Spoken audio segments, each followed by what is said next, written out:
You try to tickle your own arm, but nothing happens. Yet someone else can make you laugh instantly. The science lies in prediction. Your brain knows exactly what movement you are about to make and cancels the tickle response before it reaches awareness. When someone else does it, the movement is unexpected, and the brain reacts fully. The lesson is that surprise shapes sensation. Your mind protects you from reacting to yourself.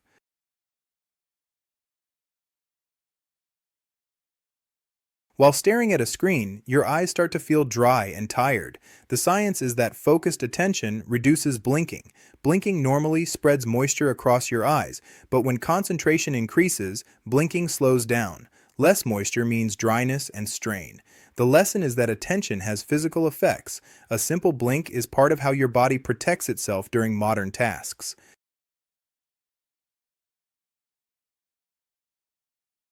When you wake up, your body feels slightly lighter and taller than it does at night. By evening, that feeling fades. The science behind this is gravity slowly compressing the soft disks between your spine throughout the day. While you sleep lying down, pressure eases and the disks rehydrate and expand. By morning, your spine is at its longest. The lesson is that your body quietly reshapes itself every day. Even rest is an active process of recovery and renewal.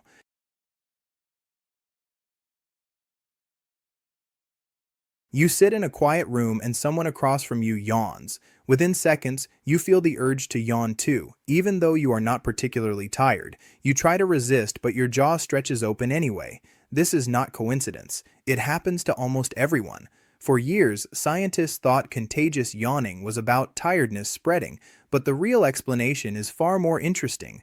When you see someone yawn, specific neurons in your brain called mirror neurons activate. These are the same neurons that fire when you perform an action yourself. Your brain is essentially rehearsing the yawn by watching it, but there is more to it than that.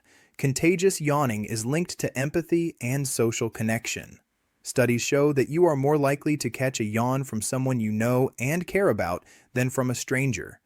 Children under 4 and people with certain conditions that affect social connection often do not experience contagious yawning at all. What this means is that when you yawn after someone else, you are not just mimicking them, you are unconsciously connecting with them. It is a tiny, automatic act of shared experience, a reminder that humans are wired to sync up with each other in ways we rarely notice.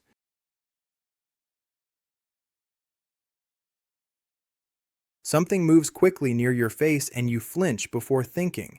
It feels automatic. This reaction is controlled by fast neural pathways that bypass conscious thought. Your brain treats sudden motion as a potential threat and reacts instantly to protect you. The lesson is that speed matters in survival. Your body acts first and explains later, keeping you safe without asking permission.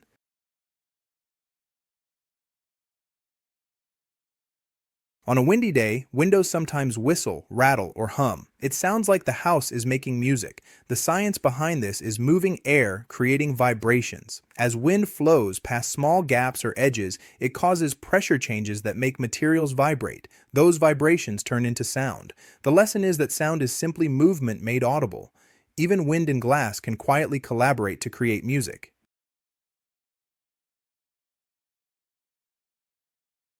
After a heavy meal, your eyelids feel heavy and your energy drops. It feels like food has stolen your alertness. The science behind this is that digestion demands energy and blood flow. After eating, more blood moves toward your digestive system, and your brain slightly reduces alert activity. Certain foods also trigger calming chemical signals. The lesson is that your body prioritizes tasks wisely. That sleepy feeling is your system shifting focus to digestion and recovery.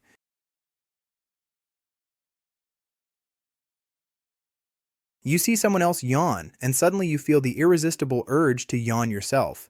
This common experience isn't about tiredness or boredom, it's a deeply rooted form of social signaling and empathy.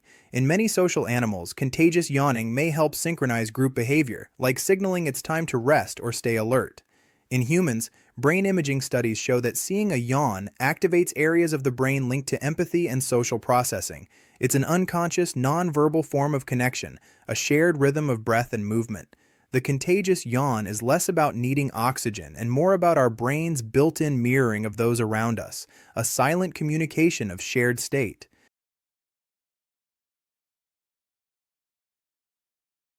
You touch a metal doorknob and feel a sudden zap. It is quick, sharp, and surprising. The science behind this is static electricity. As you walk, friction builds up electrical charge on your body. Metal allows that charge to release instantly when you touch it.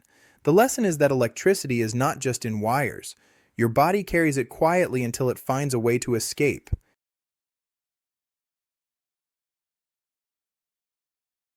You pick up a pencil and glide it across a sheet of paper. The motion feels effortless, smooth, almost frictionless. You have done this thousands of times, but have you ever wondered why a solid stick of graphite slides so easily while other materials would drag and catch? The secret is in the structure of graphite itself. Graphite is made of carbon atoms arranged in flat sheets stacked on top of each other like a deck of cards. These sheets are held together by weak forces, so they can slide past each other with almost no resistance. When you press a pencil to paper, you are not really scratching the surface. You are shearing off thin layers of graphite that stick to the paper's texture.